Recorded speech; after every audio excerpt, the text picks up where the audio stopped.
17 ତାରିଖରେ ମିଳିବ ସୁଭଦ୍ରା ଟଙ୍କା। ମୋହନ ସରକାରଙ୍କ ବଡ଼ ଘୋଷଣା। ତେବେ କ'ଣ ଆସିଛି ଅପଡେଟଟି ଆଜିର ଭିଡ଼ିଓରେ ଜଣାଇବି।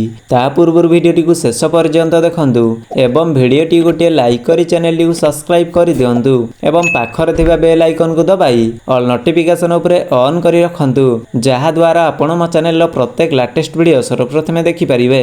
ସୁଭଦ୍ରା ଯୋଜନାକୁ ନେଇ ଥିବା ଦ୍ୱନ୍ଦ୍ୱ ସବୁ ଦୂର ହୋଇଛି। ରାଜ୍ୟ ସରକାର ସୁଭଦ୍ରା ଯୋଜନାର ସମ୍ପୂର୍ଣ୍ଣ ଗାଇଡଲାଇନ୍ ଜାରି କରିସାରିଛନ୍ତି। ଆସନ୍ତା ସେପ୍ଟେମ୍ବର 17 ତାରିଖ ପ୍ରଧାନମନ୍ତ୍ରୀ ମୋଦିଙ୍କ ଜନ୍ମଦିନରେ ସୁଭଦ୍ରା ଯୋଜନାର ଶୁଭାରମ୍ଭ କରାଯିବ। ପ୍ରଧାନମନ୍ତ୍ରୀ ମୋଦି ଏହି ଯୋଜନାର ଶୁଭାରମ୍ଭ କରିବେ। ଏଥିପାଇଁ ପ୍ରଧାନମନ୍ତ୍ରୀ ଓଡ଼ିଶା ଆସିବେ ଏବଂ ନିଜ ଜନ୍ମଦିନରେ ଏହି ଯୋଜନାର ଉଦ୍ଘାଟନ କରିବେ। ଏଥିସହିତ ସୁଭଦ୍ରା ଯୋଜନାର ମହିଳା ହିତାଧିକାରୀଙ୍କୁ ପ୍ରଥମ କିସ୍ତି ଟଙ୍କା ପ୍ରଦାନ କରିବେ ମୋଦି।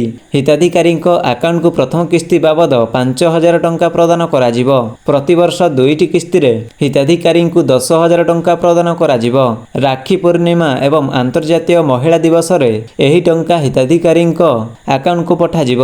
ପ୍ରଧାନମନ୍ତ୍ରୀ ମୋଦି ରାକ୍ଷୀ ପୂର୍ଣ୍ଣିମା ବାବଦ ପ୍ରଥମ କିସ୍ତି ବାବଦ 5,000 ଟଙ୍କା ପ୍ରଦାନ କରିବେ।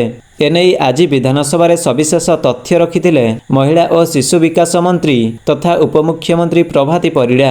ଏହି ଯୋଜନାରେ 1 କୋଟି ମହିଳା ଉପକୃତ ହେବେ ବୋଲି ରାଜ୍ୟ ସରକାର କହିଛନ୍ତି।